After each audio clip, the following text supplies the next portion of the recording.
is Hawaii News Now, first at 4. Yes. First at 4, the outlook for the upcoming hurricane season was released today. Forecasters with the Central Pacific Hurricane Center explain how many storms we could see this year. Back to our other big story, another hurricane season is fast approaching. It will begin on June 1st for the Central Pacific, and this week has been declared Hurricane Preparedness Week.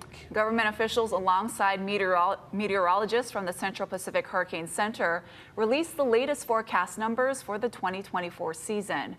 Chief Meteorologist Jennifer Robbins has a deeper look at what we are expecting this year. Jen. And Ash and Mark, we're expecting a below average year, and that's due to La Nina. When it comes to preparing for hurricane season, we always look to the ocean temperatures because when it's warmer than normal, that gives fuel to more systems to potentially develop.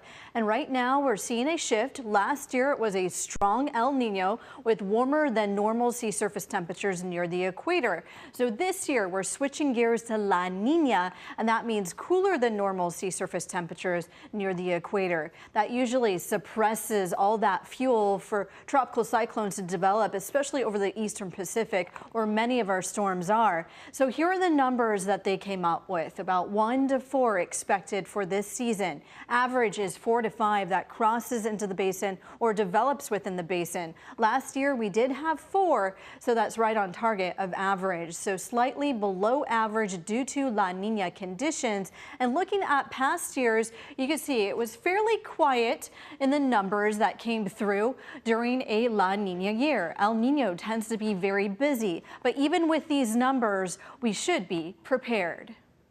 Well, we've seen previous seasons that even when we have a below normal year, that does not necessarily mean below normal for the state of Hawaii.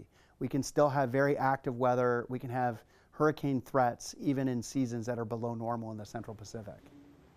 And that's a very good point that Robert Ballard was talking about. So it only takes one storm. As we take a look at 2020, we had Hurricane Douglas. It was a La Nina year, and look how close this hurricane approached the islands. It was a very strong hurricane. So you definitely need to talk about a plan with your family and get prepared. But with La Nina developing over the Atlantic, that means a very busy hurricane season. So make sure to keep it tuned here, your First Alert team, and make sure to have your kits ready.